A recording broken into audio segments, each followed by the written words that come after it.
नमस्कार.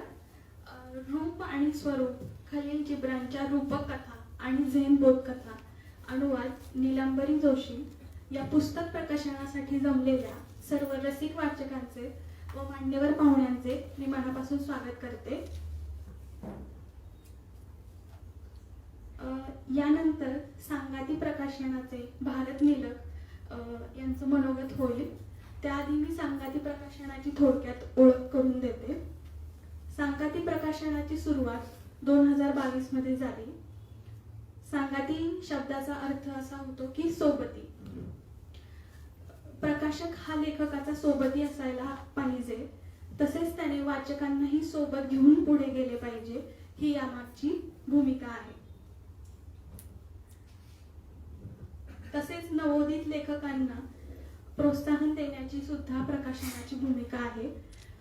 मागील वर्षी सांगाती प्रकाशनातर्फे 5960 हा मल्टीवर्सल फॅन्टसी कथासंग्रह लेखक इमॅन्युअल विन्सेंट सँडल आणि एका जंगलाची गोष्ट ही कादंबरी लेखक राजेंद्र ठुंबरे ही 2 पुस्तकं प्रकाशित झाली आहेत. यानंतर मी भारतला विनंती करते की त्यांनी आपलं मनोगत व्यक्त करावं.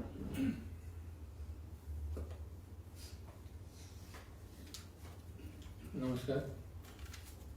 मी पुस्तक हे प्रकाशित करण्यामागची भूमिका थोडक्यात सांगतो किंवा ते करण्यामागचं कारण. युवाल हरारी म्हणून एक जागतिक विचारवंत तुम्हाला सगळ्यांना माहित असेल, तर तो असं म्हणतो की आत्ताच्या काळामध्ये सध्याच्या सगळ्यात मूल्यवान गोष्ट कोणती असेल तर ती म्हणजे सजगता, अवेअरनेस किंवा आपलं लक्ष विचलित होऊ न देणं. हे आता सगळ्यात जास्त महत्वाचं आहे असं त्याचं मत आहे. का तर आपण पाहतोय की सध्या चहूबाजूने वेगवेगळ्या पद्धतीने वेगवेगळ्या माध्यमातून, मग ते इलेक्ट्रॉनिक मीडिया असेल किंवा सोशल मीडिया असेल किंवा इतर अनेक माध्यमातून सतत आपल्याला कुठेतरी प्रभावित करण्याचा प्रयत्न चालू आहे किंवा सतत आपलं लक्ष विचलित करून काही गोष्टी, ज्या मार्केट असेल किंवा मीडिया जोही मार्केटचा आता बऱ्यापैकी भाग झालेला आहे, तर त्याच्यामध्ये गुंतवून फायदे करून घेण्याच्या दृष्टिकोनातून प्रयत्न चालू असतात. तर त्यामुळे तो असं म्हणतो की आपण जर या सगळ्या गोष्टींना बळी पडलो किंवा आपण जर आपलं लक्ष म्हणजे विचलित झालं आणि त्याच्यामुळे या सगळ्या गुंत्यामध्ये आपण अडकत जाऊ, त्याचा आपल्या पूर्ण आयुष्यावरती म्हणजे एकूणच मानसिक असेल किंवा इतर आपण जे रोज कामं करतो, अगदी दैनंदिन गोष्टी, त्याच्यावरतीही आपल्यावरती परिणाम होतो आणि ते आपल्यासाठी, आपल्या आरोग्यासाठी चांगलं नाहीये. आता हे जे पुस्तक आहे रूप आणि स्वरूप खलील जिब्रानच्या रूपक कथा आणि झेन बोधकथा, यामधील ज्या झेन कथा आहेत तर त्या झेन म्हणजे झेन हा एक वैचारिक पंथ आहे, एक तत्वज्ञान आहे, हे आपल्या सगळ्यांना माहित असेल. तर त्यामध्ये सजगता या गोष्टीला खूप महत्व दिलेलं आहे. अवेअरनेस, प्रत्येक गोष्टीमध्ये किंवा प्रत्येक क्षणी आपण अवेअर असलं पाहिजे, स्वतःबद्दल आणि जगाबद्दलही. तर त्याच्यामुळे काय होतं की त्याच्यामुळे आपल्याला गोष्टी नीट समजून घेता येतात. स्वतःलाही आपण समजून घेऊ शकतो, इतरांनाही समजून घेऊ शकतो आणि आपलं आकलन चांगलं होऊ शकतं. आणि मग त्याचा परिणाम आपल्याला एकूणच मानसिक शांतता मिळण्यामध्ये होतो. त्याचबरोबर आणखीन झेन कथामध्ये बरीच सूत्र आहेत. त्यामधलं एक आहे ते साक्षीभाव, साक्षी भावाने पाहणे कोणत्याही गोष्टीकडे. आणि बरेचदा असं होतं आपल्याकडून कळत किंवा न कळतपणे की आपण प्रत्येक गोष्टीवर काहीतरी रिॲक्ट करणं किंवा काहीतरी पूर्वग्रह दृष्टिकोनातूनच गोष्टी पाहत असतो. त्या गोष्टी ऍज इट इज आपल्याला पाहता येत नाहीत किंवा आपले दृष्टिकोन त्याच्यावरती लागतो. आपण बरेचदा असं होतं किंवा एका भिंगातून पाहतो. तर त्या दृष्टिकोनातूनही आपण झेन कथा किंवा झेन फिलॉसॉफी जे सांगते की साक्षीभाव, हेही मला महत्वाचं वाटतं आत्ताच्या काळामध्ये. त्यातही जे सोशल मीडिया वापरतात, फेसबुक किंवा इंस्टाग्राम, इथेही बरेचदा आपल्याकडूनही असं होतं की लोक पटकन जजमेंटल होतात. जज करतो आपण लोकांना, आपली खूप घाई झालेली असते. कदाचित आपल्याला ती एक सवय झालेली आहे त्या मीडियामुळे. तर त्या बाबतीतही ही झेन फिलॉसॉफी आपल्याला फायदेशीर ठरू शकते. त्यासोबतच झेन फिलॉसॉफी मधलं आणखीन एक महत्वाचं तत्व म्हणजे निसर्गाशी जुळवून राहणे किंवा जगणं कृत्रिम न करता राहणे. आपण आता बरेचदा आपल्या गोष्टी कृत्रिम झालेल्या आहेत. त्यात आपण म्हणतो ना, तो एक नॅचरलनेस कमी झालेला आहे त्या सगळ्या गोष्टीतला. तर त्यामुळे अर्थातच परत आपलं भावनिक आरोग्य, मानसिक आरोग्य याच्यावरती परिणाम होतो. तर साधारण झेन कथा वाचून मला असं वाटतं की आपल्याला कुठेतरी एक विचार करण्याची पद्धत किंवा एक नवी प्रक्रिया मिळू शकते आणि ज्याचा आपल्याला रोजच्या आयुष्यामध्ये उपयोग होऊ शकतो. पुस्तकातला दुसरा जो भाग आहे, खलील जिब्रानच्या रूपक कथा. खलील जिब्रान हे नाव मला वाटतं की सगळ्यांनाच माहित असेल. आणि खलील जिब्रान म्हणजे होऊन गेलेला किंवा त्याने लेखन केलेले आता बराच काळ लोटला आहे, परंतु त्याचं लेखन आजही तितकंच लोकप्रिय आहे. ते त्या काळातही तितकंच विद्रोही किंवा बंडखोर लोकांना वाटलेलं आताही वाटतं.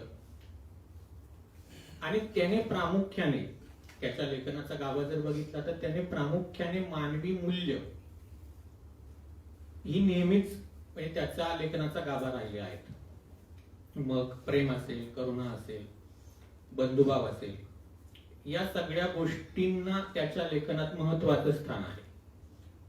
आणि त्यावेळी या गोष्टींचा फारसा ऍक्सेप्टन्स नव्हता किंवा त्याने बरेचदा काही रॅडिकल भूमिका घेतलेल्या, ज्या की त्यावेळेस तिथल्या समाजाला किंवा एकूणच समाज धोरण असतील त्यांना त्या मान्य नव्हत्या.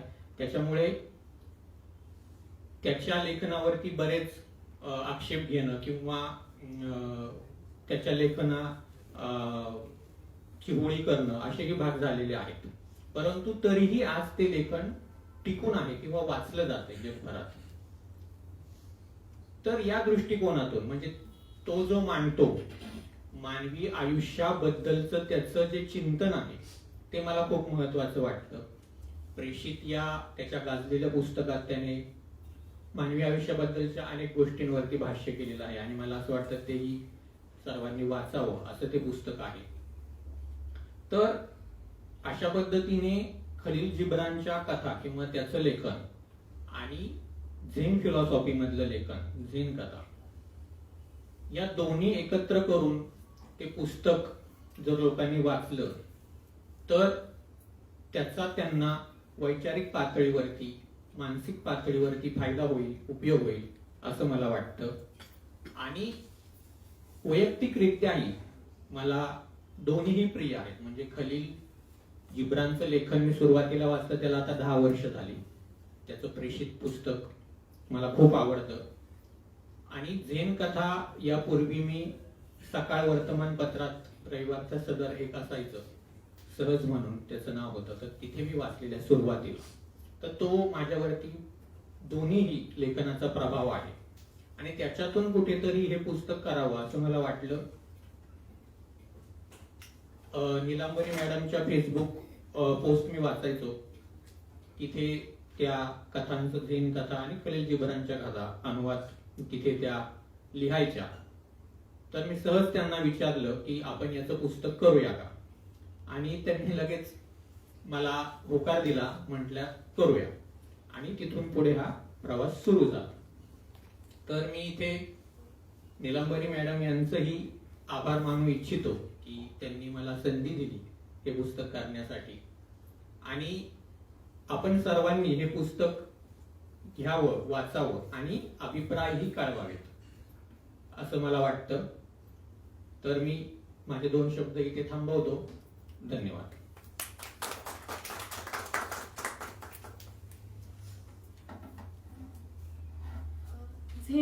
झेन तत्वज्ञान आणि खलील जिब्रान यांच्याबद्दल एक थोडक्यात आपल्याला आता भारतने ओळख करून दिलेली आहे. धन्यवाद भारत. यानंतर पुस्तकाच्या लेखिका नीलांबरी जोशी मॅडम मनोगत व्यक्त करते. त्याआधी मी मॅडमची थोडक्यात ओळख करून देते. IT क्षेत्रात वेगवेगळ्या देशांमध्ये 20 वर्षांचा त्यांच्या कामाचा अनुभव आहे. माध्यम कल्लोळ, कॉर्पोरेट कल्लोळ, झपूर्झा, मनकल्लोळ, लाईमलाईट ह्या लोकप्रिय पुस्तकांचं त्यांनी लेखन केलेलं आहे. तसंच इतर अनेक इंग्रजी पुस्तकांचे अनुवाद देखील त्यांचे प्रसिद्ध आहेत. त्यानंतर मानसिक आरोग्य, नातेसंबंध, करिअर, पालकत्व, चित्रपट, कृत्रिम बुद्धिमत्ता इत्यादी विषयांवर निरनिराळ्या नियतकालिकांमध्ये त्यांचं लेखन प्रसिद्ध झालेलं आहे. या सर्व विषयांवरती कॉलेजेस आणि विद्यापीठांमध्ये वेगवेगळ्या इन्स्टिट्यूट्समध्ये सुद्धा मॅडमनी व्याख्यानं दिलेली आहेत. तर मी मॅडमला विनंती करते की त्यांनी आपलं मनोगत व्यक्त करावं.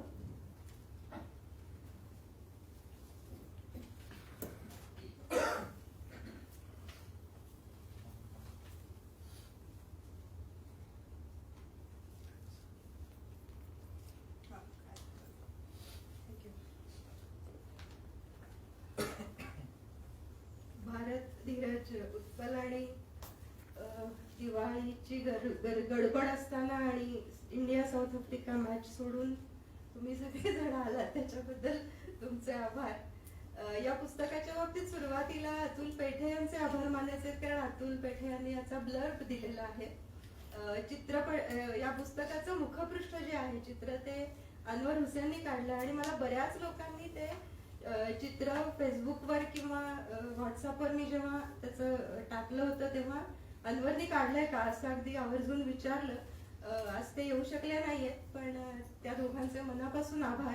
भावार्थाने इथे हा कार्यक्रम आयोजित करायला आम्हाला संधी दिली त्याबद्दल भावार्थाचे मनापासून आभार. पुस्तक कुठलंही नवीन येणार असेल तर ठरलेले काही प्रश्न असतात. त्यातले इतर प्रश्नांबद्दल मी फार बोलत नाही, पण या पुस्तकाबद्दल 2 प्रश्न मात्र अगदी प्रॉमिनंटली होते. ते म्हणजे नीलांबरी, आता हे तुझं कितवं पुस्तक? आणि दुसरा प्रश्न असा होता की म्हणजे सांगाती प्रकाशन कोण आहे आणि ते का करताय, असं म्हणजे मनोविकासशी काय भांडणं वगैरे झाली का, असं त्याचा पहिला अर्थ होता. तर ह्याचं उत्तर आतापर्यंत मी कोणाला दिलं नाहीये, पण हे माझं टोटल 12वं प्रकाशित होणारं पुस्तक आहे. ह्याच्यानंतर कृत्रिम बुद्धिमत्ता या विषयावरचं माझं पुस्तक मनोविकासच करतंय आणि ते 3-4 महिन्यात येईल. हे सोडून मी साधारण 50 पुस्तकं अरविंद गुप्ता यांच्या प्रेरणेने मारी क्युरी, गॅलिलिओ अशा लोकांची चरित्र किंवा काही इलुस्ट्रेटिव्ह कथा यांचे अनुवाद केलेत आणि ते इंटरनेटवर फ्री PDF स्वरूपात उपलब्ध आहेत. मधल्या काळात मी फेसबुकवर याची एक पोस्ट टाकली होती तेव्हा साधारण 70 लोकांनी माझ्याकडून त्या 50 PDF ची लिंक ईमेलद्वारे मागून घेतली. त्यामुळे लेखन प्रवास साधारण असा आहे. हे पुस्तक का, म्हणजे झेन कथा आणि खलील जिब्रान यांच्या कथा का, तर त्याला 1-2च कारण आहेत. एक म्हणजे इसापनीतीपासून, पंचतंत्रापासून, आपल्याकडच्या कहाण्यांपासून काहीही लोकांपर्यंत तत्व पोचवायचं असेल तर गोष्टीचा आधार घेतला जातो. कथा हे फार इम्पॅक्ट करणारं माध्यम आहे. आताही अगदी OTTच्या जमान्यात, रीलच्या जमान्यात 50 सेकंदांचं रील असेल तरी तुम्ही कथावस्तू म्हणजे अगदी छोटं असेल पण नॅरेटिव्हला खूप महत्व असतं. आणि करोनाच्या काळात मी मनोगतात लिहिलंय या पुस्तकाच्या, मी 50 दिवस एकटी राहिले आणि त्याच्यानंतर असं लक्षात आलं की आपल्याशी बोलायला आपल्याला कधी वेळच मिळत नाही, म्हणजे मुळात वेळच मिळत नाही, कारण मी IT मध्ये होते आणि लिहित होते. आणि त्याच्यानंतर हा प्रवास सुरू झाला. मधल्या काळात खलील जिब्रानचं पुस्तक माझ्या एका स्नेहाने मला भेट दिलं आणि मला असं वाटलं की त्यातल्या म्हणजे या पुस्तकात निवडलेल्या कथा किंवा मी जे कथांचे अनुवाद केले त्याच्यामागे एक महत्वाचं प्रिन्सिपल असं आहे जे आता भारत पण म्हणला की कंटेम्पररी त्या आजही आजच्याही काळाला लागू होतात. आणि मी फेसबुकवर ते टाकत होते तेव्हा अरुण चैतन सारख्या अनेक लोकांनी मला सांगितलं की याचं पुस्तक व्हायला पाहिजे. आणि खरं म्हणजे मी तेवढं सिरियसली घेतलं नव्हतं कारण माझं इतर लिखाण चालू होतं. पण भरतने तो म्हणला तसं विचारलं म्हणजे सांगाती प्रकाशनकडे पुस्तक का तर त्याची काही फार योजना वगैरे केलेली नाहीये. भरतनी मला विचारलं आणि मी म्हटलं हो करूया. त्याच्यानंतर त्यांनी ह्याच्यावर वर्षभर खूप मेहनत घेतली. 31 डिसेंबरला मी त्याला हे पुस्तक मागच्या वर्षी पाठवलं आणि आम्ही दोघांनी वेळोवेळी त्याच्यावर चर्चा केली, त्याच्यात काही इलुस्ट्रेशन्स टाकली.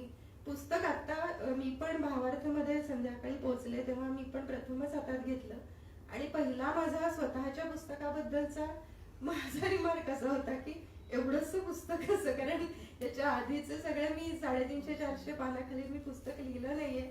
आणि आशिष पाटकर तर मनोविकासचा मला म्हणतो की ते सगळं ठीक आहे पण 200 पानांचं पुस्तक लिहिता येणार आहे का तुम्हाला. तर कृत्रिम बुद्धिमत्तेचं पुस्तक 250 पानांचं आहे. हे मी झेन कथा जी मी वाचणार आहे त्याच्यानंतर परत या विषयाकडे येईल.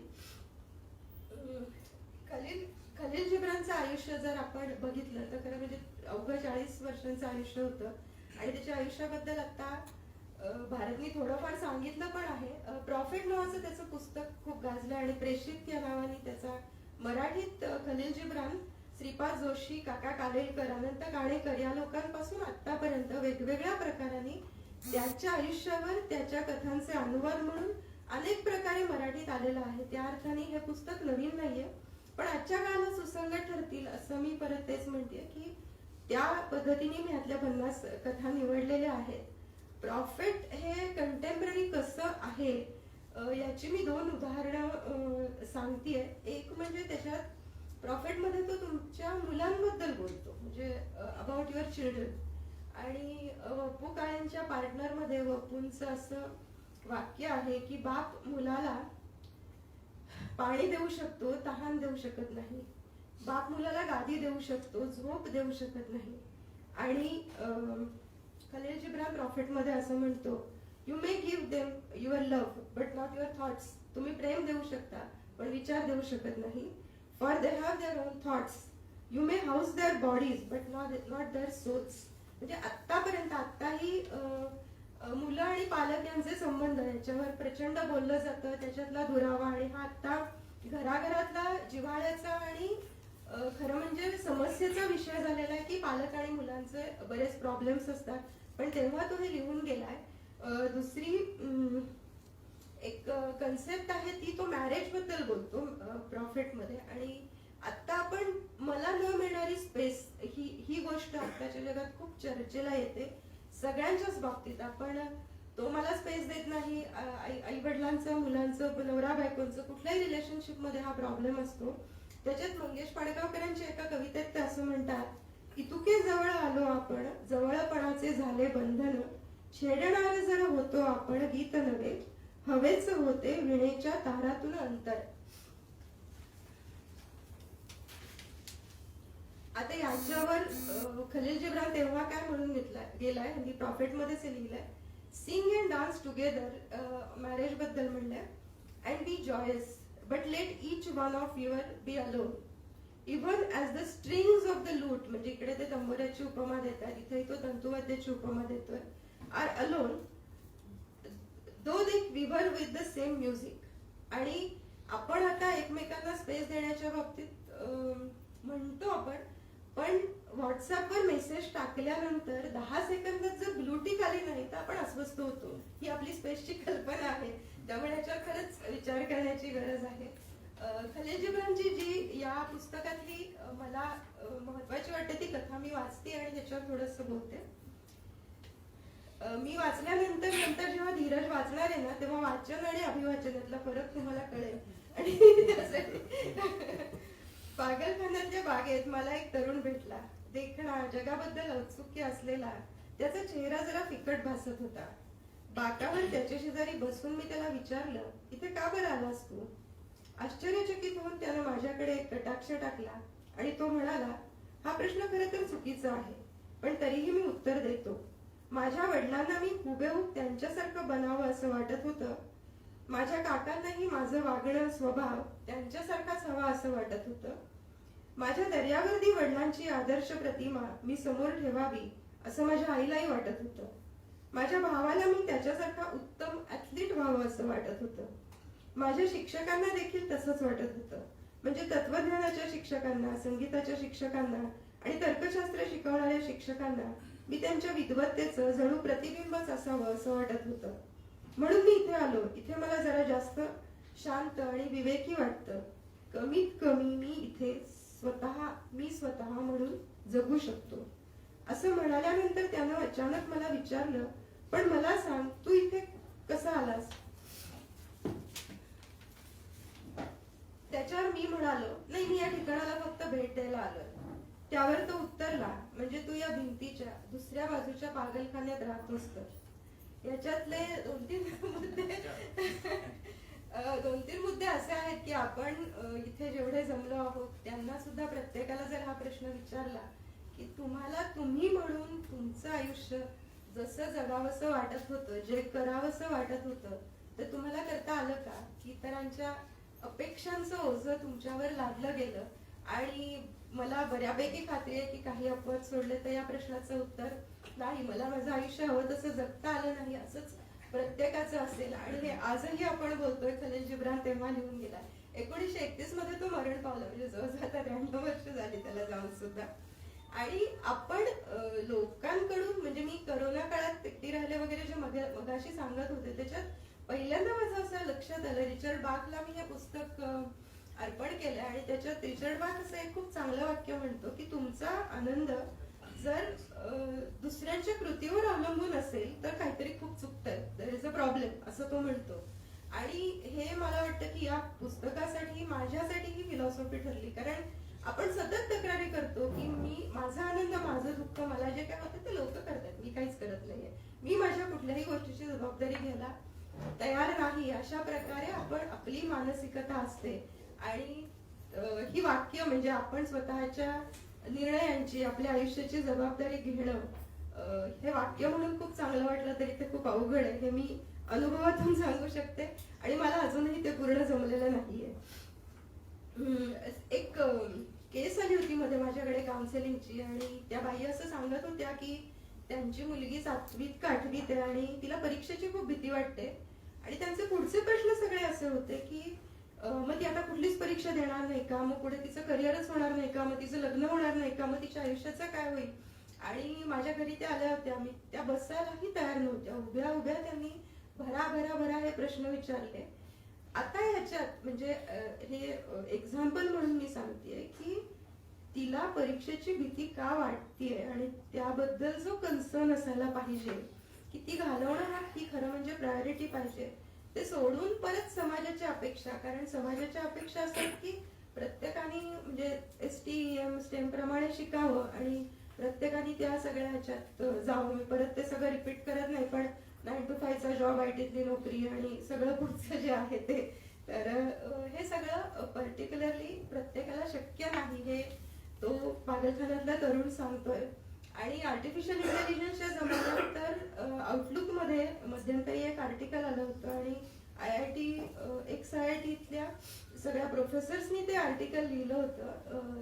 त्याच्यात त्यांनी लिबरल आर्ट्सची आता शिकण्याची किती गरज आहे, म्हणजे आपण मुलांना काय शिकवावं. खरं म्हणजे कृत्रिम बुद्धिमत्ता, बेरोजगारी आणि पुढच्या काळात मुलांनी काय करावं, त्यांना काय शिकवावं, हा विषय हा एका पुस्तकाचा आणि एका भाषणाचा आहे. पण हरारीचा उल्लेख भारतने केला. तोही म्हणतो की त्यांना इमोशनल इंटेलिजन्स आणि चिकाटी, पर्सिव्हिअरन्स शिकवा आणि लिबरल आर्ट्स, निरनिराळ्या कला शाखा, मुख्य म्हणजे त्यांना सृजनशीलता, काहीतरी विचार करायला, संभाषण कला शिकवा. बोलता येत नाही मुलांना, हा पण प्रॉब्लेम आहे. असे सगळे ते सल्ले दिले जातात. झेनच्या बाबतीत झेन हा बुद्ध धर्माचा, बुद्धिझमचा जपानी अवतार, जपानी आणि चिनी, ध्यान या शब्दावरून झेन हा शब्द आलेला आहे. आणि काही त्यातल्या गोष्टी म्हणजे त्याची तत्व भारतनी मगाशी सांगितली. पण आत्ताच्या क्षणात जगणं हे झेनचं खूप मोठं तत्व आहे. आणि आपल्या मनाला आपण जेव्हा शांतपणे बसू तेव्हा आत्ताच्या क्षणात जगायचं बरं का असं सारखं सारखं सांगून आत्ताच्या क्षणात जगणं हे झेन नाहीये.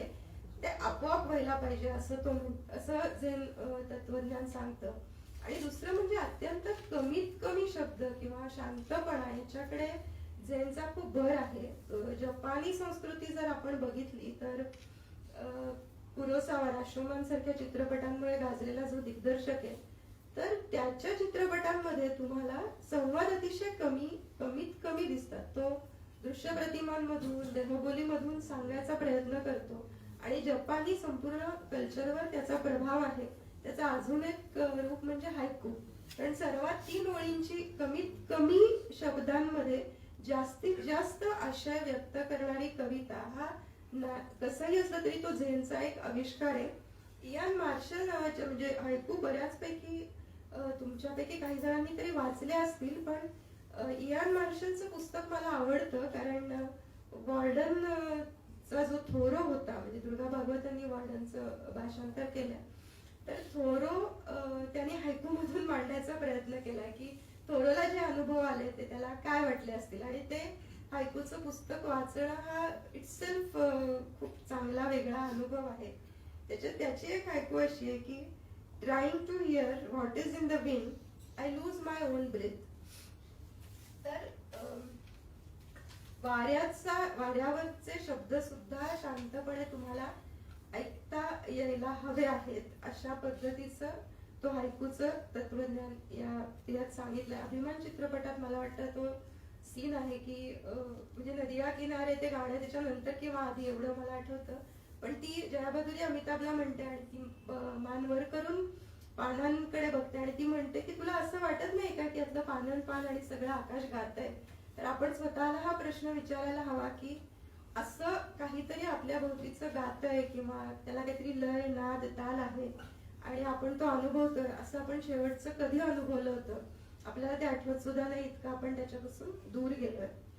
या पुस्तकातली सर्वात माझी आवडती झेन कथा जी आहे ती तो विद्यार्थी आपल्या गुरुकडे झपाझप चालत गेला. झेन तत्वज्ञानाच्या मार्गावर कसं चालायचं याबाबत त्याला आपल्या गुरुला प्रश्न विचारायचे होते. मात्र विद्यार्थ्यानं एकही शब्द उच्चारायच्या आत गुरुनं त्याला सांगितलं बोलू नकोस.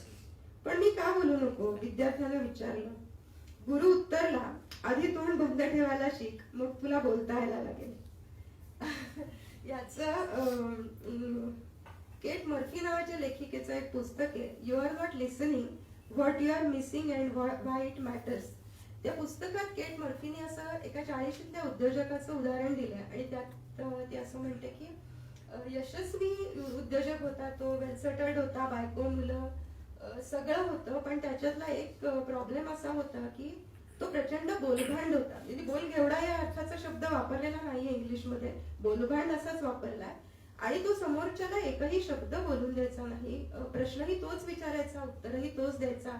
तिने ती केस खूप रंगवून लिहिली आणि त्याच्यानंतर जेव्हा तो असा का बनला याचा शोध घ्यायचा जेव्हा प्रयत्न केला तेव्हा असं लक्षात आलं की त्याच्या लहानपणी त्याचे वडील त्याला कुठलाही प्रश्न विचारला तर गप्प बस आणि आता तू बोलू नकोस म्हणजे त्याला सतत गप्प बसायला सांगितलं. आणि याचा परिणाम असा झाला की त्याला संभाषण म्हणजे संवाद सुसंवाद हे काहीच त्याला माहितीच नव्हतं. सतत गप्प बस हाच मूल मंत्र. आता या सगळ्याशी आपली आत्ताची शिक्षण पद्धती आणि हे सगळं दाडून बघा कारण मी अल्टरनेटिव्ह एज्युकेशनवर ही पुस्तकं ट्रान्सलेट पण केली आहेत आणि लिहिली आहेत पण. म्हणजे आपल्याकडे मुलांना प्रश्न विचारू नकोस आणि गप्प बस हा पहिला धडा आजही दिला जातो शाळेमध्ये आणि क्रिएटिव्हिटी मारली जाते हा त्यातला मुद्दा. पण त्याचे असे परिणाम जे होतात की म्हणजे तो इतका माणूस बोलायला सतत तो बोलत होता आणि दुसऱ्या कोणाला बोलून देत नव्हता. 3 वर्षाचा एक मुलगा एवढ्यात ऐकलं की तो काय असा अक्रस्थळा किंवा अरेरावी वगैरे नव्हता एरवी पण तो आई वडिलांचे मोबाईल मात्र टॉयलेटमध्ये सतत फेकून द्यायचा. त्याला कळलं होतं की आपल्यात आणि आपल्या आई वडिलांच्या मध्ये नक्की काय येतंय. त्या मुलाला 3 वर्षाच्या सुद्धा हे कळतं. हा खूप धडा घेण्यासारखा आहे. आणि आत्ताच्या काळाबद्दल जर बोलायचं तर आपण समोरासमोर बसून जेव्हा कोणाशी तरी बोलतो तेव्हा सेलफोन मध्ये न बघता किंवा त्या माणसाचं बोलणं त्याच्यावर आपल्याला काय उत्तर द्यायचं आहे, सल्ला द्यायचा आहे याचा विचार न करता आणि त्याला इंटरप्ट न करता, कारण मला काहीतरी बहुमूल्य सल्ला द्यायचा आहे ना घाईघाईत, त्याच्यामुळे तो काय म्हणतो याला महत्व नाहीये. मला किती याच्यातलं कळतंय माहितीये, तर तुम्ही सोशल मीडियावर पण सगळीकडे बघा की वरच्या पोस्ट सुद्धा जर 10 ओळींच्या वर असतील ना तर लोक न वाचता त्याच्यावर काहीतरी भयंकर तुम्हाला सांगायला लागतात आणि त्यांनी कॉमेंट्स केलेले असतात. याच्याच बरोबर म्हणजे कारण हे एकतर्फी माइंडजिम नावाची आमची संस्था आहे, तर तिथे पण मी हे नेहमी उदाहरण देते की हे एकतर्फी नाहीये. म्हणजे तुम्ही पण समोरच्याचं म्हणणं आतापर्यंत किती वेळा ऐकून घेतलंय आणि तुमचं म्हणणं समोरच्याने आतापर्यंत तुम्हाला इंटरप्ट न करता किती वेळा ऐकून घेतलंय. फोनवर तर म्हणजे मोबाईलवर बोलत असाल तर प्रश्नच नाही, कारण तुम्हाला एक मोबाईल असताना दुसरा मोबाईल किंवा मोबाईलवर तुम्ही कॉल करत असताना व्हॉट्सअप चेक करणं, फेसबुक बघणं आणि इतर उद्योग करत, पण लिसनिंग स्किल्स नावाचा प्रकार आपण पूर्णपणे मला असं म्हणायचं नाहीये की तो आपण हरवून गेलोय, कारण संभाषण चातुर्य, वक्तृत्व कला, 2 पुस्तकांच्या आधी मी कॉर्पोरेट कला नावाचं पुस्तक लिहिलं आणि पीटर ड्रकर आणि याच्या जमान्यात गेल्या साधारण 1980 पासूनच्या दशकात HR ट्रेनिंग्सना खूप महत्व आलं. ते का आलं त्याची कथा वेगळ्या आहेत, पण त्याच्यात संभाषण कला, समोरच्यावर उत्तम वक्तृत्व आणि समोरच्यावर कशी छाप पाडावी याचे तुम्हाला अजूनही कोर्सेस दिसतात, सगळीकडेच दिसतात. पण एकही कोर्स तुम्ही उत्तम ऐकून कसं घ्यावं, लिसनिंग स्किल्स कसे डेव्हलप करावेत याच्याबद्दल नाहीये. आणि मला वाटतं एका ग्रीक तत्ववेत्याचं वाक्य आहे की देवाने तुम्हाला जीभ 1 आणि कान 2 दिले आहेत, कारण तुम्ही कमी बोला आणि जास्त ऐका, पण आपण त्याप्रमाणे करत नाही. रूप आणि स्वरूप या पुस्तकामधली ही सर्वात महत्वाची गोष्ट मला वाटते आणि कदाचित त्याचा परिणाम म्हणून मी आयुष्यात प्रथमच इतकं कमीत कमी शब्दातलं पुस्तक लिहिलं असेल, असंही झालं असेल. पण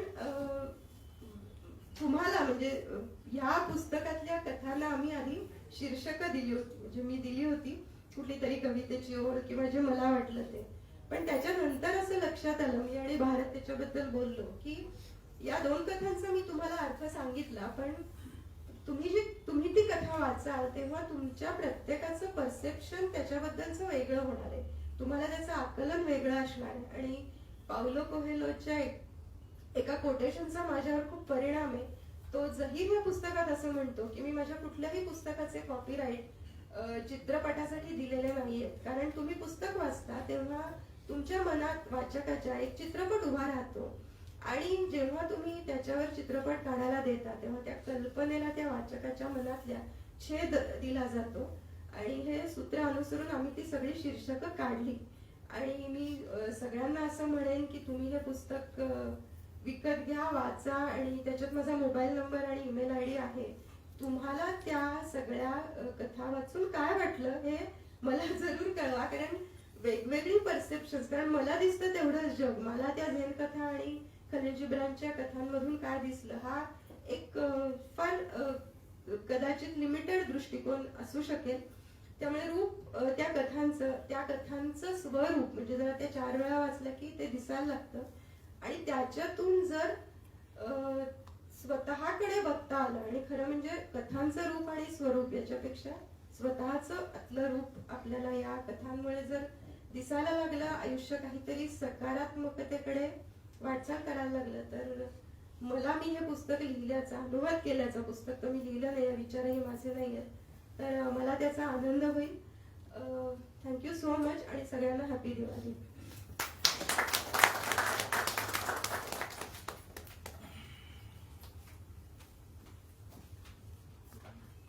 पुस्तकाच्या पलीकडे जाऊन सुद्धा खलील जिब्रानच्या कविता, झेन कथेचं आणि झेन तत्वज्ञानाचं सार आणि लिसनिंग स्किल ह्या सर्व गोष्टींबद्दल आता नीलांबरी मॅडमनी खूप छान आपलं मनोगत व्यक्त केलं आहे, त्यासाठी मी मॅडमचा आभार मानते. यानंतर पुस्तकाचं प्रकाशन आपण करणार आहोत, तर मी प्रमुख पाहुणे उत्पल वभा आणि आपले इतर मान्यवर यांना विनंती करते की त्यांनी पुस्तकाचं प्रकाशन करावं.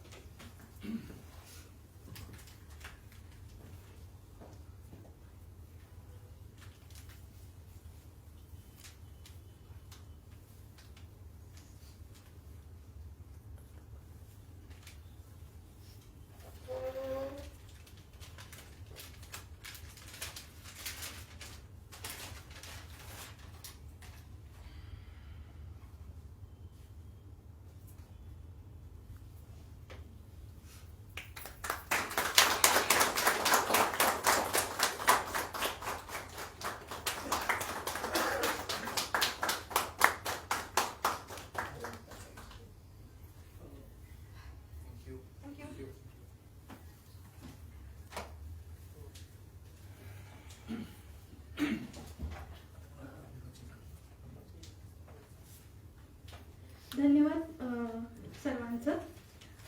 या ठिकाणी आपल्या पुस्तकाचं प्रकाशन झालेलं आहे. यानंतर पुस्तकातील काही कथांचं अभिवाचन डॉक्टर धीरज कुलकर्णी करणार आहेत.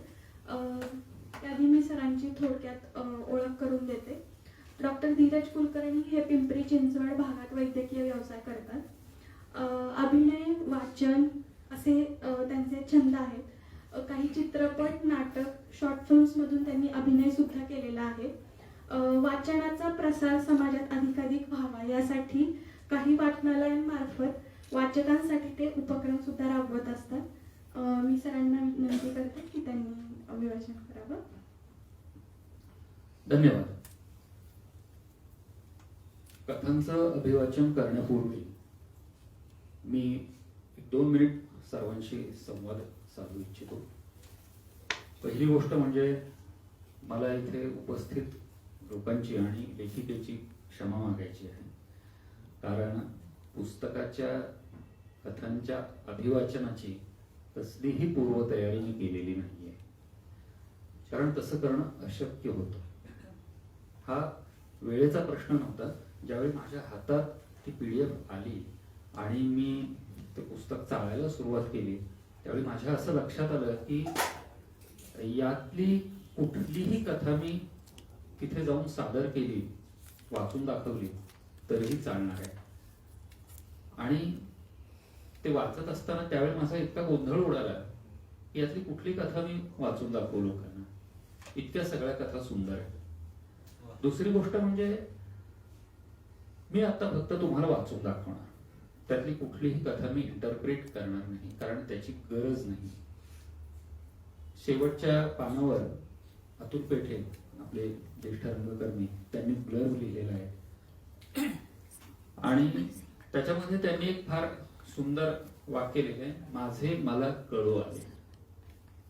माझे मला कळू आले हे तुम्ही कथा ज्यावेळी वाचाल, आता ऐकाल, त्यावेळी तुम्हाला स्वतःला तुमचे संदर्भ लागतील की तुम्ही कुठेही पूर्वी कथा ऐकलेली आहे.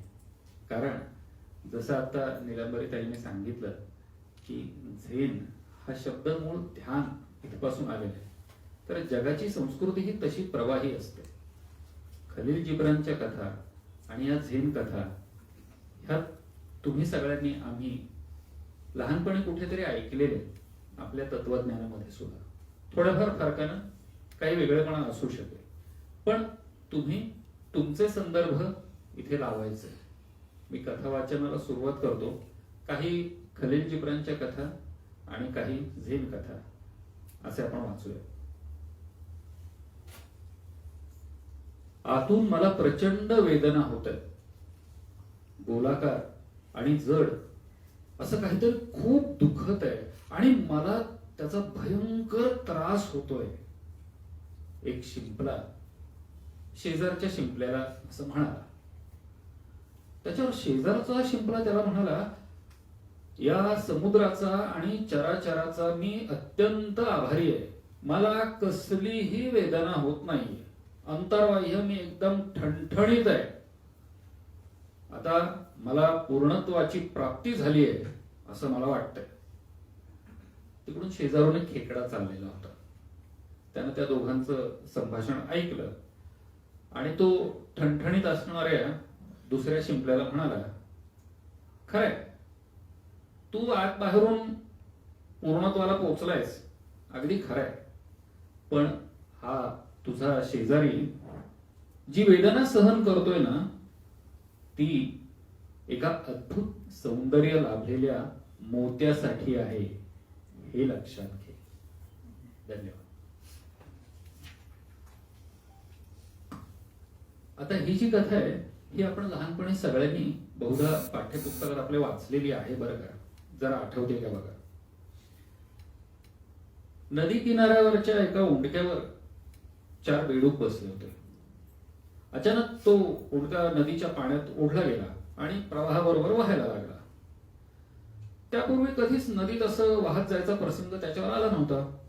त्यामुळं 4 बेडकांना अतिशय आनंद झाला.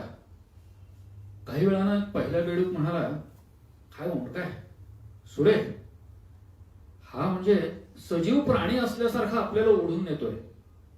असा उंडका काय मी कधी पाहिला नाही, मला माहितच नव्हतं. दुसरा बेडूक म्हणायला लागला, अरे मित्रा, हा जो उंडका आहे ना, हा बाकीच्या उंडक्यांसारखाच एक निर्जीव उंडका आहे. तो हलत नाहीये. खरं तर ही नदी समुद्राकडे वाहतीये आणि ती आपल्याला आणि उंडक्याला तिकडे वाहून नेतीये. तिसरा बेडूक म्हणाला, उंडकाही हलत नाहीये, नदीही हलत नाहीये. आपण वाहत चाललोय असं आपल्या विचार प्रक्रियेला वाटतंय. विचारांमध्ये तसं असल्याशिवाय काहीच हलत नाही. आता ते जे 3 बेडूक होते ते नक्की काय हलतंय याच्यावर वाद घालायला लागले. मग त्यांचे आवाज तापले, कर्णकर्कश झाले, पण त्यांच्यात एकमत काही होईल. मग त्यांनी चौथ्या बेडकाकडे मोहरा वळवला. तोपर्यंत तो त्यांचं बोलणं आपलं शांतपणे ऐकत होता. त्याला त्यांनी विचारलं, तुझं काय मत आहे? चौथा बेडूक म्हणाला, तुम्ही सगळेजण बरोबर आहात आणि कोणाचंच म्हणणं काही चुकीचं नाहीये. हलणं हा प्रकार उंडका, पाणी आणि आपले विचार तिघांमध्ये हे कोण तिन्ही बेडक भयंकर रागावले. त्यांचा राग अनावर झाला. आपण म्हणतोय ते पूर्ण सत्य नाही आणि इतर दोघांचं पूर्ण चूक नाही हे मान्य करायची त्यांची अजिबात इच्छा नव्हती.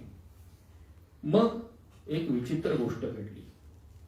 त्या 3 बेडकांनी मिळून त्या चौथ्या बेडकाला उंडक्यावरून नदीत ढकलून दिलं.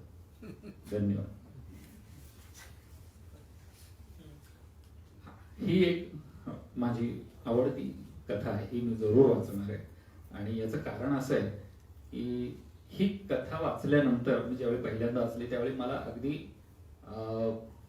एक संस्कृत सुभाषित आठवलं, यः क्रियावान सः पंडिता.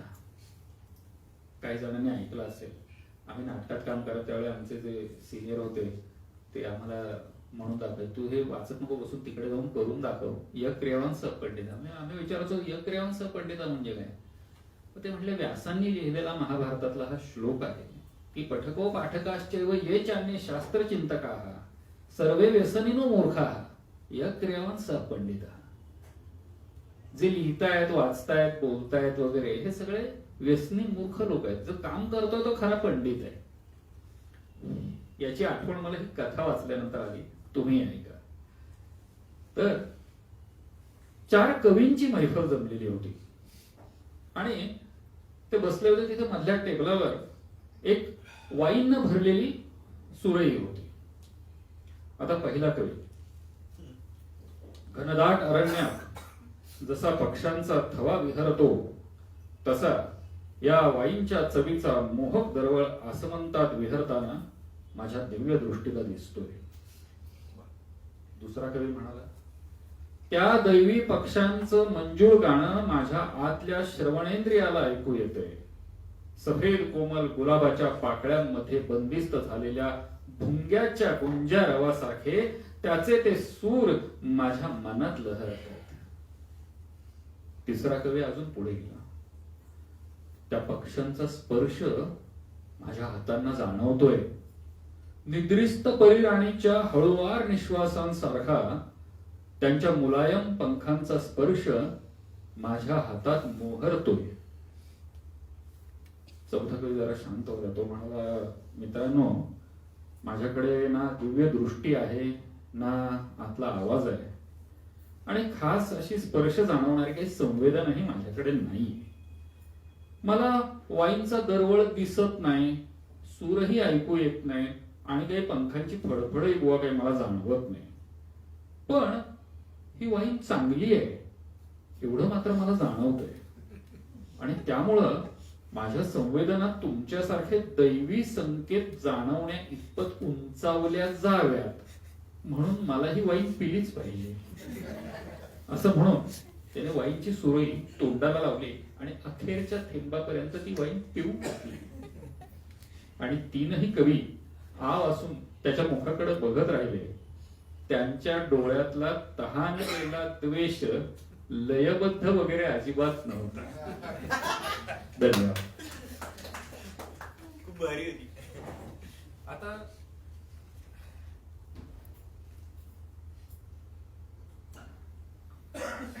आता काही झेन कथा मी वाचून दाखवतो. वेळ जरा थोडा कमी आहे माझ्याकडे, त्यामुळे 2-3 कथा फक्त मी वाचून दाखवतो. अगदी छोटेखानी कथा असतात आणि मी सांगितलं तसं ह्या सेल्फ एक्सप्लेनेटरी आहेत आणि तुम्हाला स्वतःचे संदर्भ लागणार आहेत. जपानमधल्या सरंजामशाहीवरून झालेल्या यादवी युद्धात सैनिक एकेका गावात पटकन घुसून गावाचा ताबा घेऊन टाकायचे. तर एका गावात सैनिक घुसले, तिथे सैनिक आल्याचा सुगावा लागलाय असं म्हटल्याबरोबर ते तिथले सगळे गावकरी पळून गेले. पण एक झेन गुरु मात्र तिथे गावातच राहिला, तो काही तिथून पळून नाही गेला. आता सैनिक आलेत आणि पळून कोण गेलेलं नाहीये असं कुतूहल त्या जनरलला वाटलं, म्हणून तो त्या झेन गुरुच्या आश्रमात गेला. आता जनरलला सवय त्या सैनिकांच्या हुजरेगिरीची वगैरे होती. हा काही झेन गुरु त्याच्यासमोर झुकला नाही, याला संताप आला. तो चढ्या आवाजात त्याला म्हणाला, मूर्खा, डोळ्याची पापणी लावायच्या आत तुला यमसदनाला धाडू शकेल अशा माणसासमोर तू उभा आहेस, याची तुला जाणीव तरी आहे का? एवढं तो जोरात ओरडलं तरी झेन गुरु शांत होता. झेन गुरु म्हणाले, आणि तुला तरी याची जाणीव आहे का की तू एका अशा माणसासमोर उभा आहेस जो डोळ्याची पापणीही न लावता मृत्यूला सामोरं जाऊ शकतो. धन्यवाद.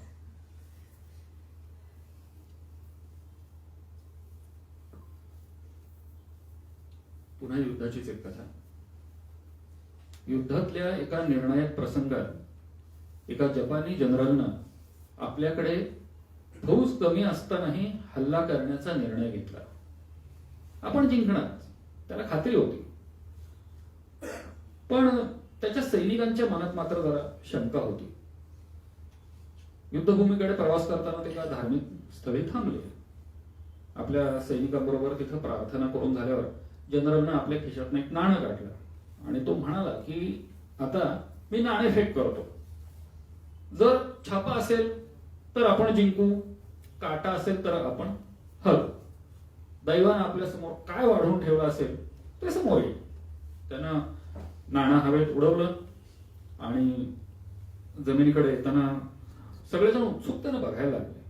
छापा पडला. सैनिकांना प्रचंड आनंद झाला. त्यांनी त्वेषाने शत्रूवर हल्ला चढवला आणि त्या युद्धात त्यांचा विजय झाला. युद्धानंतर एक लेफ्टनंट तो जनरलला म्हणाला, दैवगती कोणी बदलू शकत नाही. जनरल म्हणला, अगदी बरोबर आहे. आणि त्यानं ते नाणं लेफ्टनंटला दाखवलं. त्याच्या दोन्ही बाजूंना छापा होता. हे आपण बऱ्याच ठिकाणी पाहिलं. शोले शोले.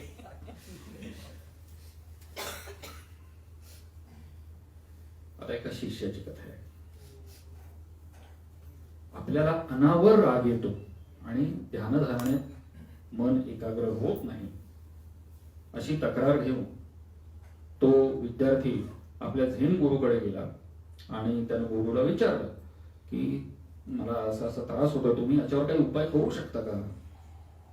गुरु म्हणाले, दाखव मला राग. म्हणजे असं दाखवता नाही येणार आहे मला राग. राग येतो.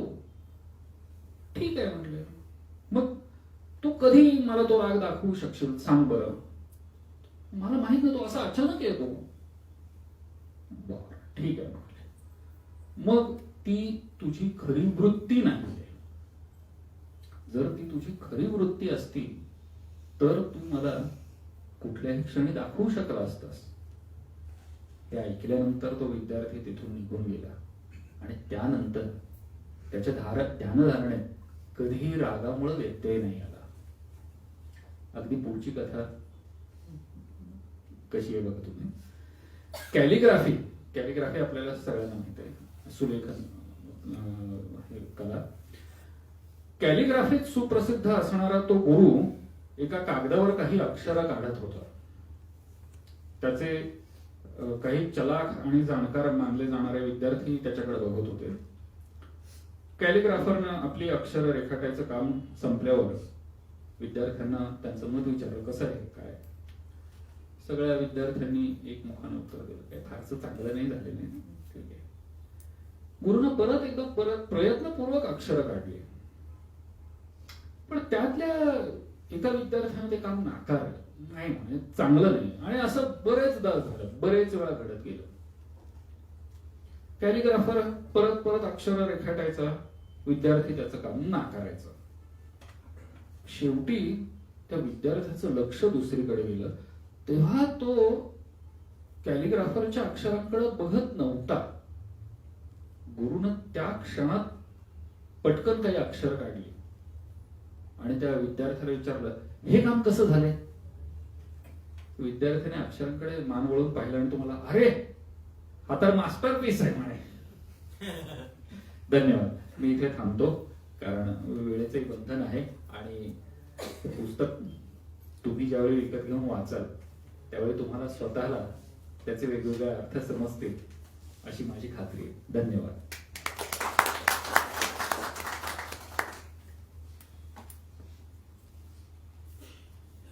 सुरुवातीला डॉक्टर धीरज का म्हणाले की तयारी नाही आहे, ते आपल्या आता लक्षात आलंच असेल.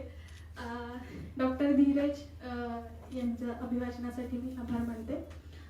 यानंतर प्रमुख पाहुणे उत्पल वभा आपलं मनोगत व्यक्त करतील. मी उत्पल सरांची थोडक्यात ओळख करून देते. लेखक, कवी, संपादक, अनुवादक, सामाजिक विषयांचे अभ्यासक अशी विविधांगी ओळख उत्पल सरांची आहे. 3-10 हे सामाजिक राजकीय विषयांवरील पुस्तक सरांचं प्रकाशित झालं आहे. सायलेंट मोड मधल्या कविता हा कविता संग्रह प्रकाशित झालाय. गोष्टी साऱ्या जणींच्या याचं सहसंपादन सरांनी केलंय आणि काही अनुवादित पुस्तकांचं संपादन सुद्धा सरांनी केलं आहे. आंदोलन, मिळून साऱ्या जणी या मासिकांचं काही काळ संपादन केलेलं आहे. पुण्यातील विविध स्वयंसेवी संस्थांसोबत सुद्धा सर काम करतात. भारतातील बौद्ध धम्म, बुद्धिझम इन इंडिया या गे लॉन्गवेट लिखित पुस्तकाचा सहअनुवाद केलेला आहे. सरांचं आगामी पुस्तक बाबासाहेब घडताना, बिकमिंग बाबासाहेब या आकाश सिंग राठोड लिखित पुस्तकाचा मराठी अनुवाद लवकरच प्रकाशित होणार आहे. मी आणि गांधीजी या फेसबुकवर लिहिलेल्या संवाद मालिकेवर आधारित गांधी और मैं हे हिंदी नाटक मुंबईच्या बीइंग असोसिएशन तर्फे सादर झालं आहे. उत्पल सरांना मी विनंती करते की त्यांनी आपलं मनोगत व्यक्त करावं.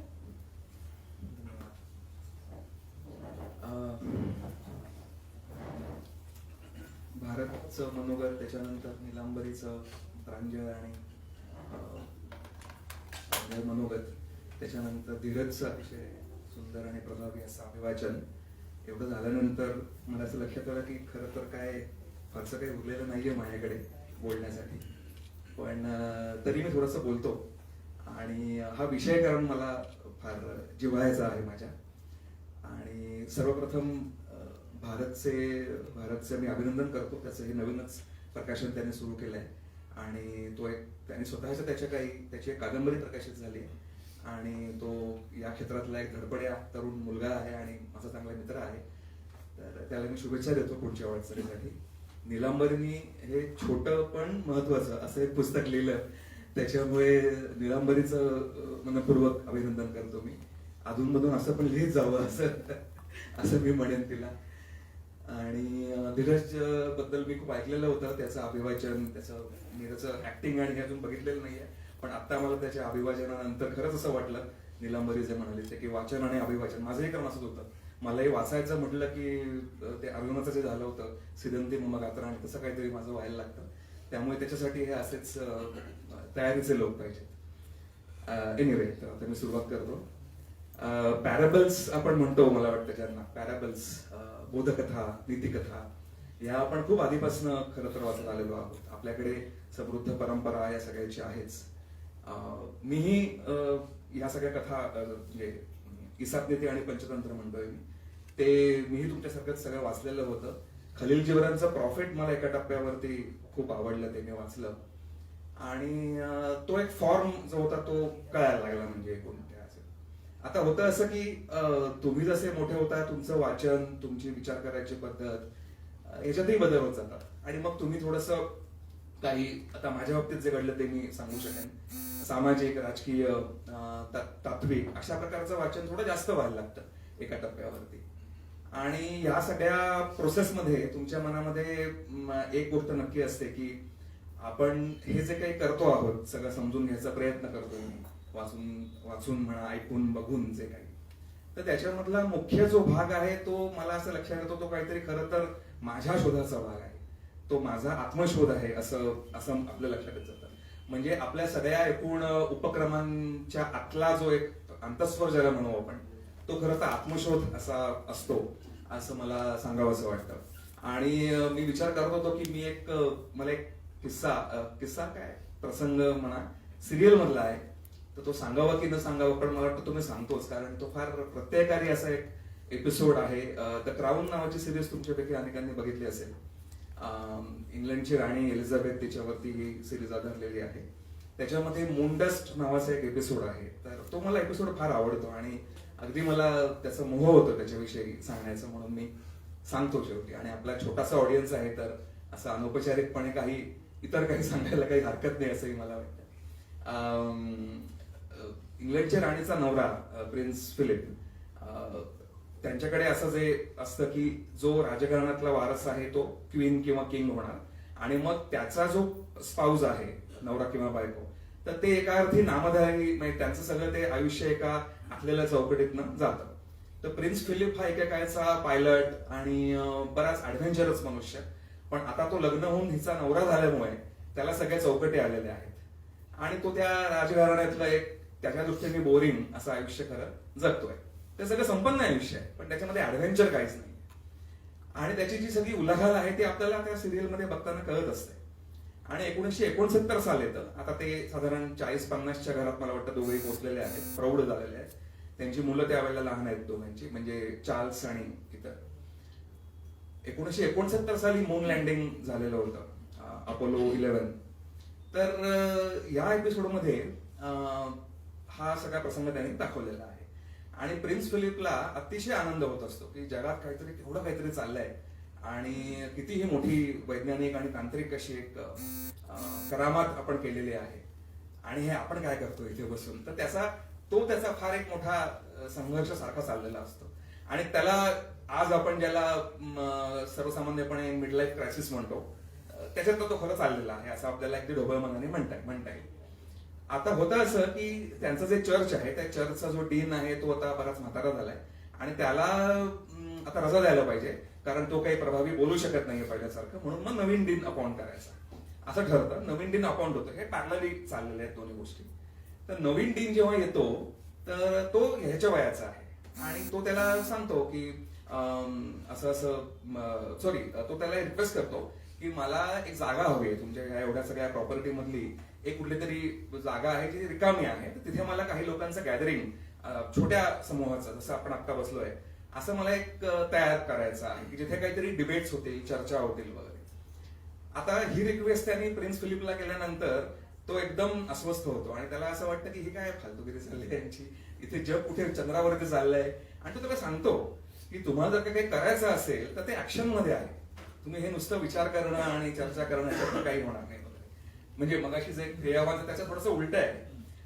तर त्याच्यामुळे तो त्याच्यावरती काहीसा रागावतो आणि मग तो त्यांच्या मिटिंगला पण जातो, तिथे पण तो बरंच त्याचं फ्रस्ट्रेशन बाहेर काढतो आणि तिकडनं परत येतो. त्यांना तो सल्ले देतो की तुम्ही हे, आणि ती सगळी जी मंडळी आहेत क्लर्जी ज्याला म्हणतात, ती सगळी मंडळी त्यांचे प्रश्न की लोक आता चर्चमध्ये येत नाहीयेत, मग लोकांचा हा सगळा प्रवास आता कसा होणार आहे इथून पुढे आम्हाला कळत नाही वगैरे वगैरे अशाचं ते बोलत असतात.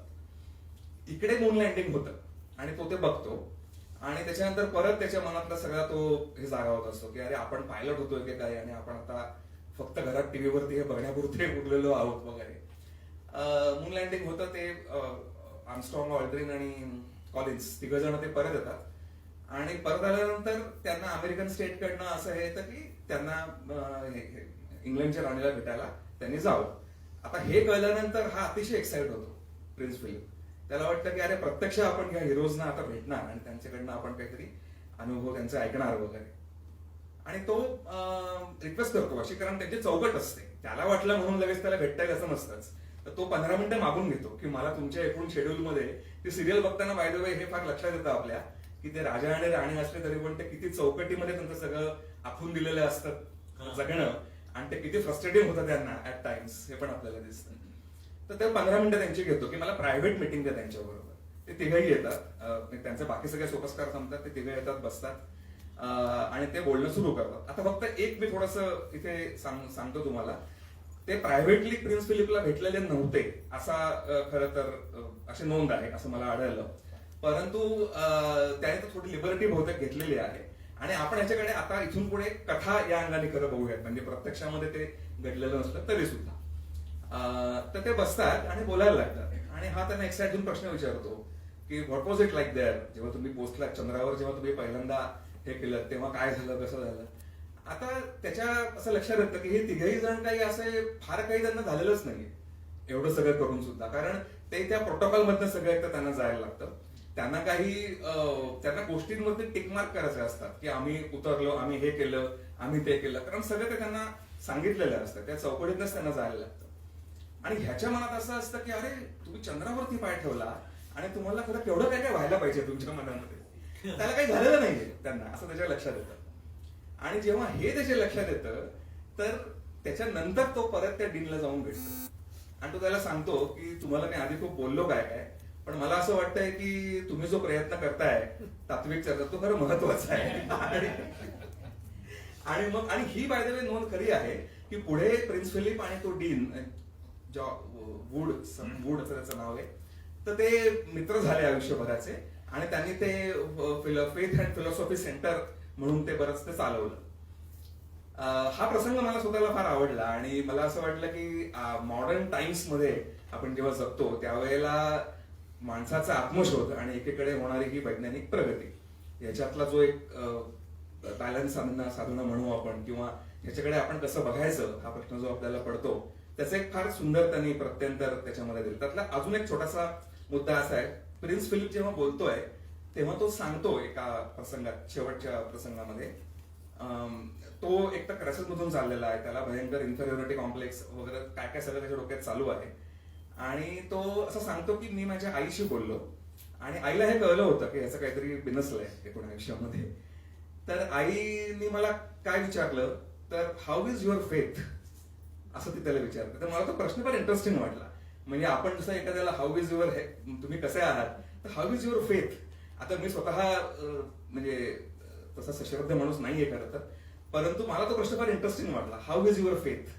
आणि मी स्वतः जेव्हा या गोष्टींचा विचार करतो तेव्हा मला असं राहून वाटतं की हा जो आपला एक फेथ म्हणा, किंवा आपण जो काही सगळा एक मनोव्यापारांचा, प्रत्यक्षातला जगण्याचा एक जो काही मोठा असा पसारा घालून ठेवलेला आहे, या सगळ्या पसाऱ्यामधले छोटे छोटे तुकडे छोट्या छोट्या प्रमाणामध्ये आपापल्या पद्धतीने का होईना पण ते एकत्र करण्याचं काम अशा कथा खरं करत असतात.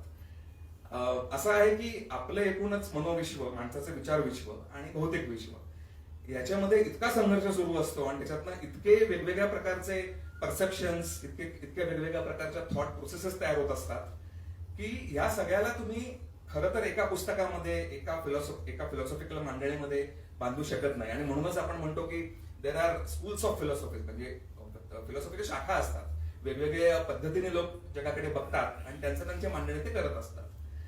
पण त्यातला मला बोधकथांसारखा प्रकार हा खरंच खूप इंटरेस्टिंग, आणि मगाशी जसा उल्लेख झाला अनेक वेळेला की छोट्याशा कथेतून एखादं काहीतरी मोठं तत्व सांगणं हे एक फार महत्वाचं काम त्या कथा करतात. आणि माझ्यासारख्या माणसाला खरं खूप असं मनापासून वाटतं की लोकांनी फिलॉसॉफी वाचायला पाहिजे, तत्वज्ञान या विषयाचा अभ्यास जरूर केला पाहिजे. म्हणजे मी अनेकदा हे चर्चांमध्ये म्हणतो की मी धार्मिक आणि सचर्ध माणूस नाहीये, पण मला फिलॉसॉफीचं आकर्षण भयंकर आहे. इंडियन फिलॉसॉफी असेल किंवा वेस्टर्न असेल, जगातल्या कुठल्याही फिलॉसॉफी बद्दल आपण विचार केला त्याचं मला आकर्षण वाटतं. आणि मला असं दिसतं की हा विचार माझा पुढे जायला अशी पुस्तकं खरं फार मदत करतात. कारण लोकांना खरंच असं होतं की इतकी मोठे मोठे ठोकळे घेऊन ते वाचायचे, आणि फिलॉसॉफर्स बाबतीत पण एक होतं, म्हणजे सदानंद मोरे एकदा असं म्हणाले होते मला, तोही किस्सा आता एकदम आठवला. एका अभ्यास वर्गाला आम्ही बसलो होतो आणि मोरे सर कुठे अभ्यास आहेत तत्वज्ञानाचे. तर त्यांनी तेव्हा मी लहान होतो, अभ्यास वर्गाच्या अगदी सुरुवातीच्या टप्प्यातली ती गोष्ट आहे, पण त्याचं ते वाक्य माझ्या लक्षात राहिलं. ते असं म्हणाले, ओघात म्हणाले ते, त्यांचा काही असा उद्देश नव्हता कुणाला काही टीका करण्याचा रसवेबद्दल बोलताना, पण ते म्हणाले की लोक असं म्हणतात बरेचदा की ह्याच्यात काय सांगितलंय नवीन, की हे काय म्हणजे यातनं काहीच कळत नाहीये वगैरे. तर ते म्हणले कारण ते खरंच काही तसं नसतं त्याच्यात कळण्यासारखं. त्यांनी ते प्रांजळपणे त्यांनीच मान्य केल्यामुळे मला ते बरं वाटलं होतं. पण मी पुन्हा एकदा त्या आत्मशोधाकडे येईन की हे जरी असलं आणि तत्वज्ञान हा प्रांत जरी अवघड आणि आपल्याला ट्रॅव्हल करायला अवघड असा जरी वाटला, तरी पण अखेरीस आपण तिकडे जातो आणि आपला तो एक जर्नी सुरू होतो. आणि त्या जर्नीमध्ये मला वाटतं या अशा बोधकथांचं फार महत्व आहे, मी पुन्हा एकदा अधोरेखित करू इच्छितो. आणि आजच्या काळाबद्दल मला खरं थोडंसं बोलायचं होतं, पण आता मी जास्त बोलत नाही, कारण मगाशी सगळ्याच आपल्या इथल्या मंचावरच्या मित्रांकडनं ते झालेलं आहे बोलणं. आजच्या काळासंदर्भात हे का महत्वाचं आहे हे काही नव्याने मी सांगत नाही, कारण आपण आज ज्या काळात जगतोय त्याला आता वेगवेगळी नावं खरं तर दिली जातात. म्हणजे आधुनिकोत्तर काळ आपण त्याला म्हणतो, पोस्ट ट्रुथ त्याला म्हटलं जातं. भारत सासणे त्याला एक फार चांगला शब्द, ज्येष्ठ लेखक भारत सासणे त्यांनी एक खरं फार चांगला शब्द त्याला कॉइन केला आहे. त्यांनी भ्रमयुग असा शब्द वापरलेला आहे, तर तोही मला समर्पक पडतो. तर या सगळ्या काळामध्ये स्वतःशी बोलणं, शांतपणे काही ऐकणं आणि समजून घेणं, या प्रोसेसला काही पर्यायच नाही मला वाटतं. आणि ती आपली गरज ही अशी पुस्तकं पूर्ण करतायत. त्याच्यामुळे हे पुस्तक तुम्ही जरूर वाचा आणि अभिप्राय तुमचे कळवा. आणि मला वाटतं मी एक 2 मिनिटं आहेत का? 2 मिनिटं. मी एक या धर्तीवरची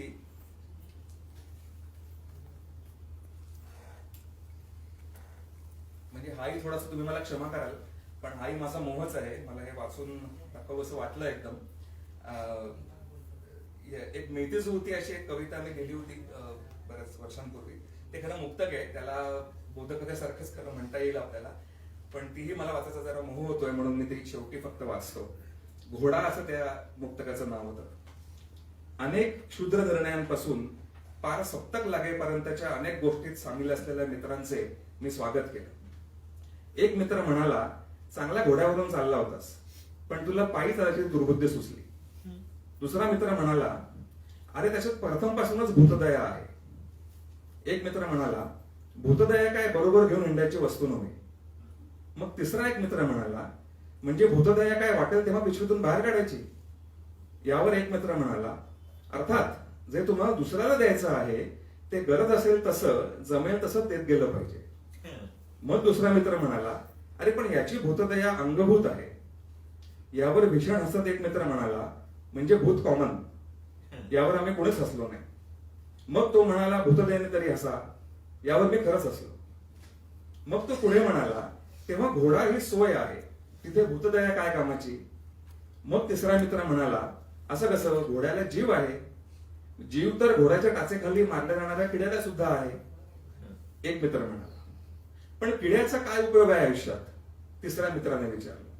म्हणजे ज्या जीवाचा उपयोग आहे त्याला भूतदया आणि ज्याचा उपयोग नाही त्याला भूतदया नाही, हे तुम्हाला मान्य आहे का. मग तिसरा मित्र म्हणाला, हे संयुक्तिक नाही, कारण यातला विचार अवास्तव आहे. यावर एक मित्र म्हणाला, हे बरोबर नाही, मी याचा निषेध करतो. जे पटत नाही त्याला तुम्ही अवास्तव विचार म्हणता. दुसरा मित्र म्हणाला, घोड्याचं काय झालं, तो कसा आहे. मी म्हटलं, घोडा बरा होतोय हळूहळू, उपचार चालू आहेत. बघ, एक मित्र म्हणाला, घोडा बरा होतोच आहे, थोडी कळ काढून याने जर शर्यत पूर्ण केली असती तर काही बिघडलं नसतं. यावर दुसरा तिसरा मित्र बरंच काही बोलले, माझ्याविषयी, घोड्याविषयी आणि शर्यतीविषयी. म्हणजे घोडा मध्येच पडला असता तर किती नुकसान झालं असतं, याला पण लागलं असतं. पण घोडा न पडता थोडा पळाला असता तर दुसरा किंवा तिसरा तरी हा नक्कीच आला असता. म्हणजे तुम्हाला बक्षिसं हवी आहेत दुसऱ्याच्या जीवाशी खेळून, असं बरंच बोलणं झालं. घोडा मुका असल्यामुळे त्याला काही बोलता येत नाही याचं मला बरं वाटलं. ज्याला जखम झाली आहे त्याने मुका असण्याची आणि इतरांनी खूप बोलायची ही अजून एक वेळ. मग मी पहिल्या, दुसऱ्या आणि तिसऱ्या मित्राला निरोप दिला आणि घोड्याची विचारपूस करायला लागलो. धन्यवाद.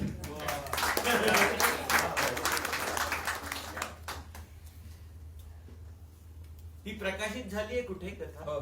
कुठे? माझ्या कविता संग्रहामध्ये. ओके.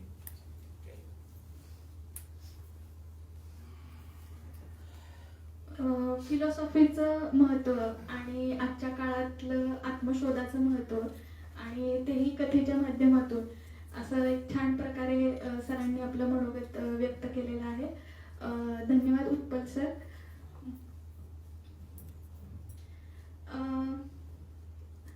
आज रूप आणि स्वरूप या पुस्तक प्रकाशनासाठी मान्यवरांनी जो वेळ दिला यासाठी सांगाती प्रकाशनातर्फे त्यांना एक छोटीशी भेट देऊन आपण त्यांचे आभार मानणार आहोत. मी शशिकांत निलकला विनंती करते की नीलांबरी जोशी मॅडमला त्यांनी पुस्तक भेट देऊन आभार मानावेत.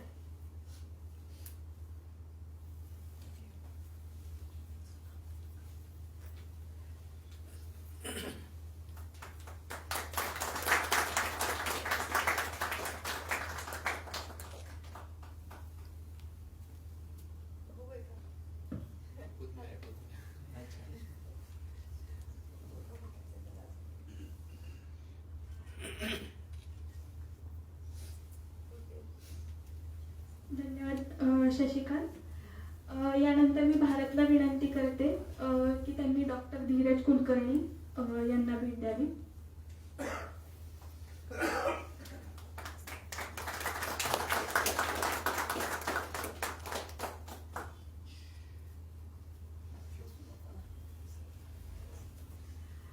सिद्धांत बोकेफोडे याला मी विनंती करते की आपले प्रमुख पाहुणे उत्पल व भासर यांना पुस्तक भेट द्यावी.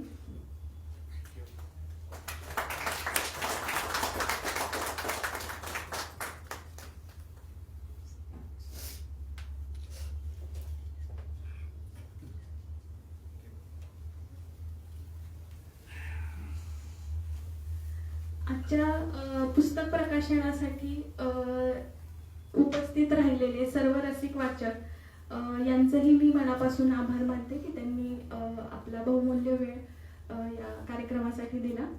आणि आजचा आपला पुस्तक प्रकाशनाचा कार्यक्रम इथे संपन्न झाला असं मी